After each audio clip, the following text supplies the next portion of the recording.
Hello all, this is Zimnala coming at you with another adventure in Demise, Rise of the Kutan. We're going to be continuing our lore reading with our friend Sticky Fingers. Let's head on over to the guild library and see what's kicking. Well,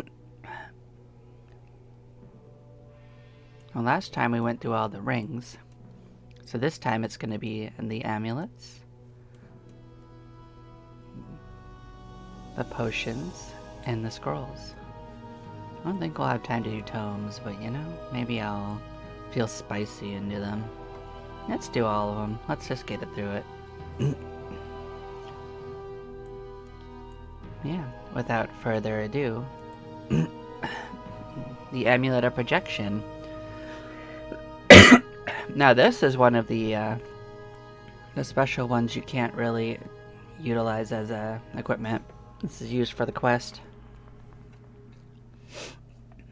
This amulet is obviously of ancient origin, with a 6-sided central cavity where some gem or stone might once have been mounted. What its purpose was, you can't begin to guess. The Amulet of Ultravision. When the silver and glass amulet is placed about an adventurer's neck, he or she will find the invisible objects that have been stripped of their protective glamour. Amulet of Life. Though seemingly valueless, this simple brass amulet is often capable of repelling the mystic portion of some attacks that drain life from the adventurer. Amulet of Flames. The golden Amulet of Flames is easily recognizable by the large ruby that is its centerpiece. Attacks upon the bearer that invoke flame are lessened in intensity, as the amulet draws some of the energy into itself to enhance its luster. The Cursed Amulet of the Dracul.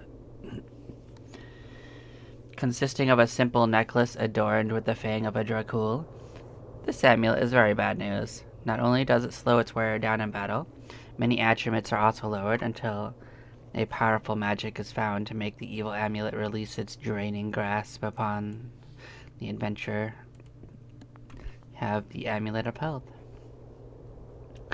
The cross adorning this necklace is a minor relic from a now forgotten priesthood. However, some of the powers of their religion still imbue the amulet, allowing the bearer to regain some of their lost health over time. The Amulet of Infravision. Made of white gold and crystal, the superior craftsmanship and materials of this amulet enhance its power to help protect the bearer, in addition to helping the invisible to be seen. Then we have the Artisan's Amulet. The construction of these amulets was commissioned by the Artisans Guild to allow their members some respite from the rigors of battle while traveling the dungeons. Its powers afford the user to benefit of protection as well as some minor regenerative ability. In an effort not to be outdone by the artisans, the Warrior Guild nearly bankrupted themselves commissioning their own set of amulets, providing their members slightly greater regenerative powers. They are not that bad. Then we have the Amulet of Deceit, a cursed item, and one of the most overpowered items in the game. The Warlock's forced and failed attempt to recreate the effects found in the Amulet of Health. Wildly successful at imbuing the amulet with the ability to regenerate their spellcasting capability, they found that it had results in an equal loss to the bearer's health. Similar disparities were also noted in the amulet's attack and defense benefits, as well as bonuses to stats. The project was put on hold for quite some time while further research was done. It may be a failed attempt, but it is still pretty useful. Amulet of Dragons.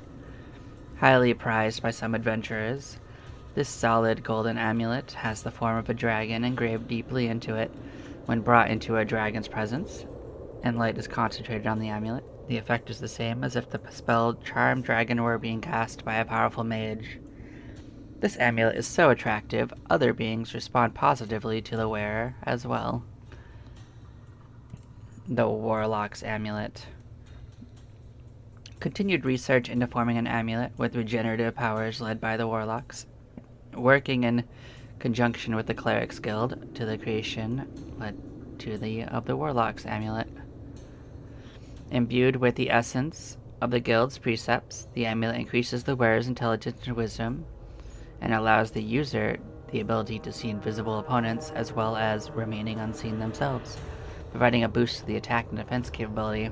And the greatest boon by far is the ability to restore a Warlock's spellcasting ability over time. You know, if the clerics helped, they should actually get in on this. I'm just saying. That's kind of rude. Lemurian Amulet. Carried by many ranking Lemurians and some of their servants. These seashell amulets are capable of absorbing great amounts of electrical energy. Some of the energy is used to protect the wearer, while the rest is directed into the wearer's body to enhance one's ability in combat. Amulet of the Elements. No one living knows just who created these powerful amulets. Possibly some mighty warlock with a highly hefty prejudice against the Sorcerer's Guild. In any event, the result is a talisman which affords the out-user a high resistance to all forms of elemental attacks. They are pretty good. And this was another quest item. The Amulet of Janal. You can see the Stone of Janal fitting within the Amulet of Projection, but how it is held in place is not clear. The more you try to focus, the harder it becomes to make out any details. You only know that the longer you hold on to this item, the worse it will be for you. This is the item that drained us when we activated the portals. The Pendragon. One of the great rarities, the Pendragon is an enhanced form of the Amulet of Dragons. As beautiful as the lesser amulet is, the Pendragon is the result of painstaking work by the finest dwarven and elven goldsmiths and jewelers, until the very appearance of the amulet is seductive to both dragons and lesser mortals. When held boldly forth to a dragon, only the mightiest can resist the lure of the Pendragon. Then we have the potions. Potion of Intelligence. Created from a mixture of magical inks washed out of spellbooks, this foul-tasting drink has a flavor that resembles something best forgotten. Like the many unpleasant hours spent hunched in a library doing research, this draught will increase the intelligence of the drinker.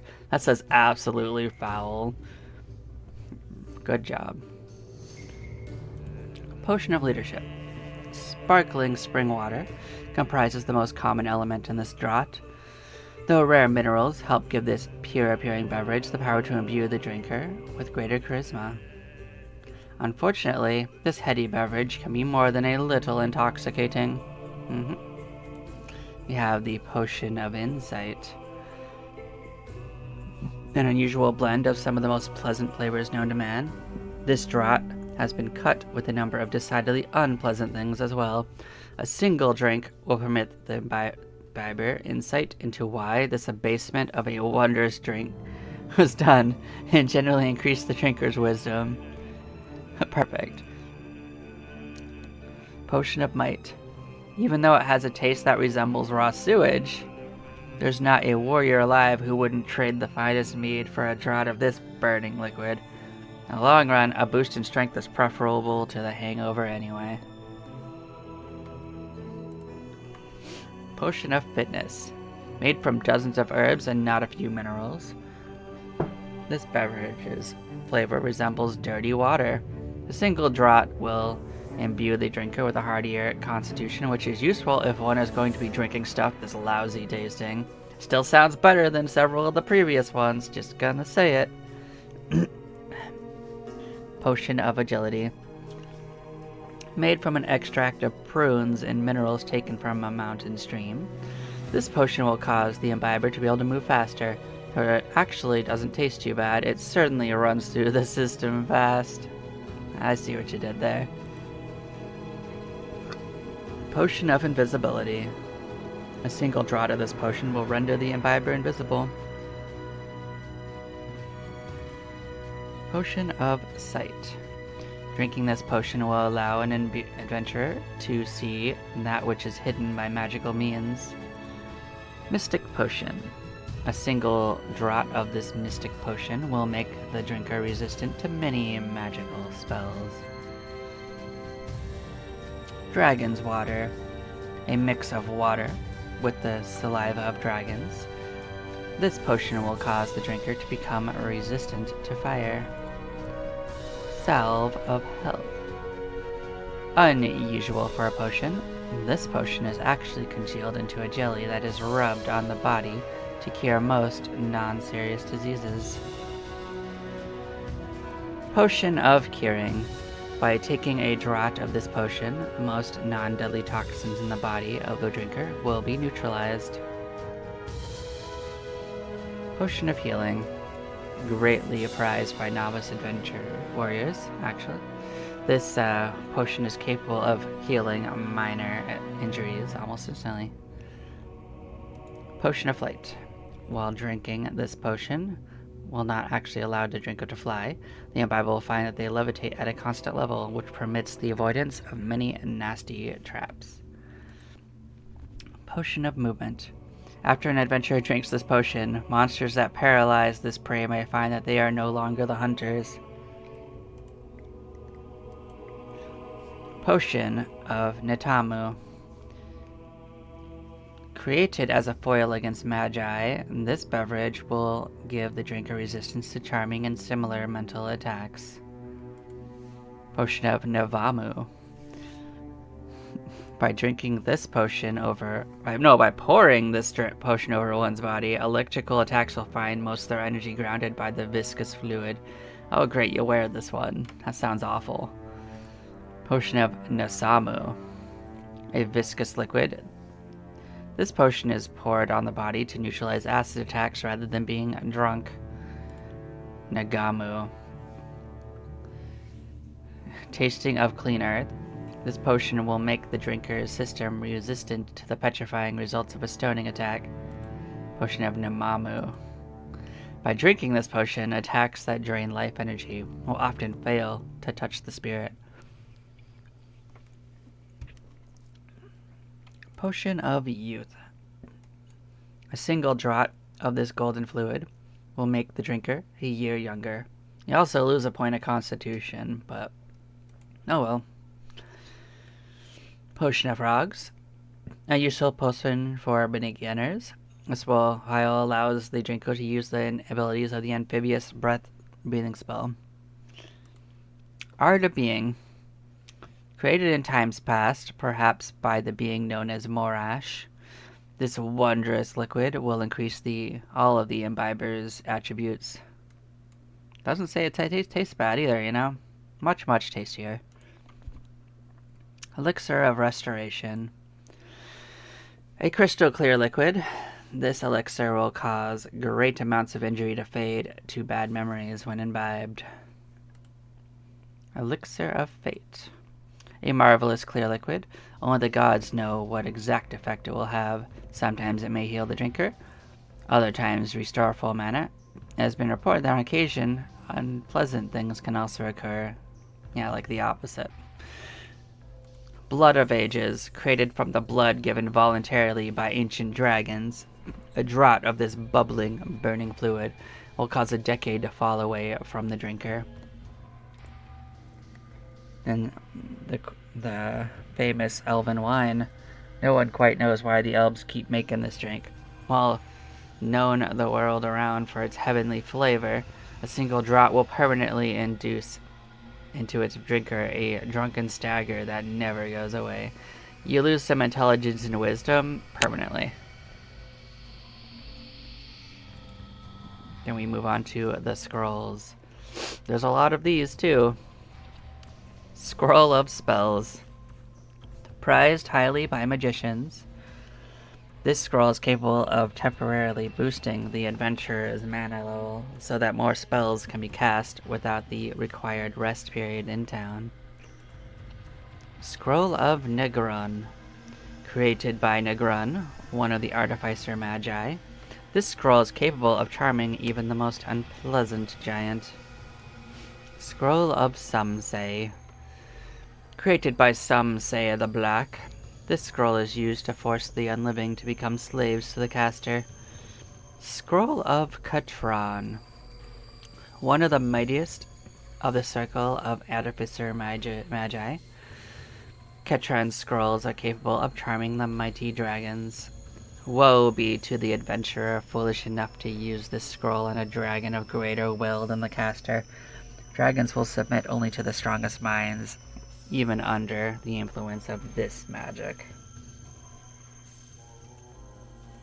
Scroll of Nimian. Known as the Demon Master, Nimian scrolls are capable of dominating demons. However, the user is warned that demons take very poorly to be dominated and struggle greatly to get free. Scroll of Hathron.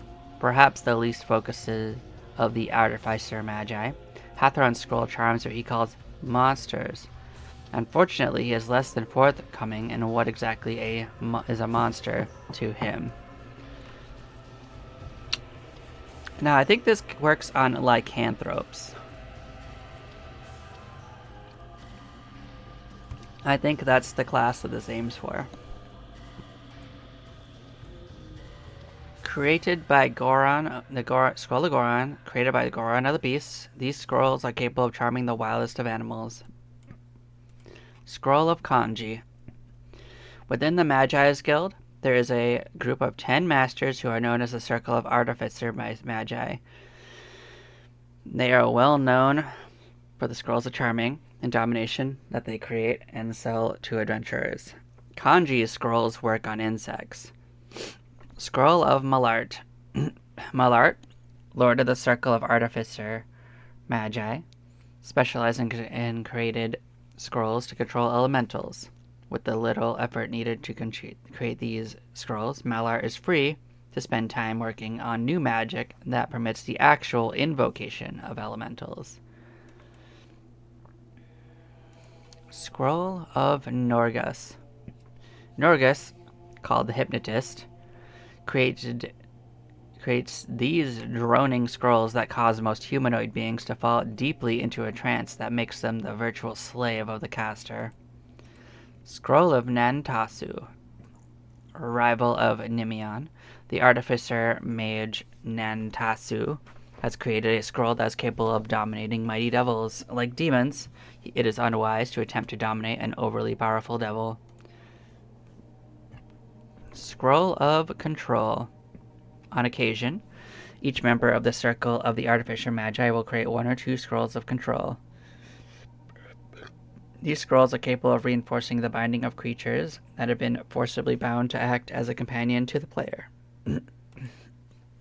Scroll of Shatal. Created by the Artificer Shatal, these scrolls are capable of casting a puissant spell named after its creator in combat that will devastate dozens of enemies of medium strength.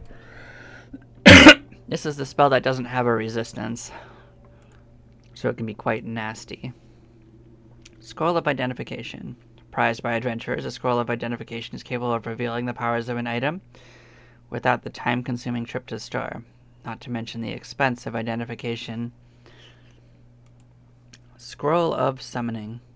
This is the only known scroll that uses a magic powerful enough to pull characters from solid rock. While extremely rare, any adventurer who finds this scroll is reminded to pray that they never have to use it. You don't want to use that one. Then we move on to the tomes. The Tome of Insight. Young magicians are known to highly covet this tome, which permits not only access to more powerful spells, but also boosts the magician's total spell power. It takes a month to study this tome.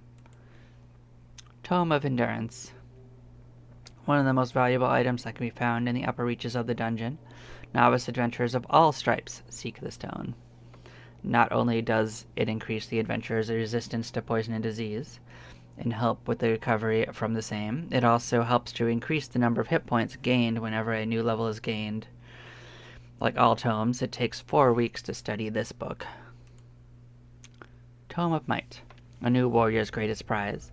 The Tome of Might permits its user to strike for greater amounts of damage in combat. It takes a month to master the exercises explained within. Tome of Learning. Spellcasters of all walks seek this tome above all others during those early trying years of adventuring. It is a key component to gaining access to many powerful spells. In addition to increasing the magician's spell points, to gain this insight, a month is required. Tome of Agility.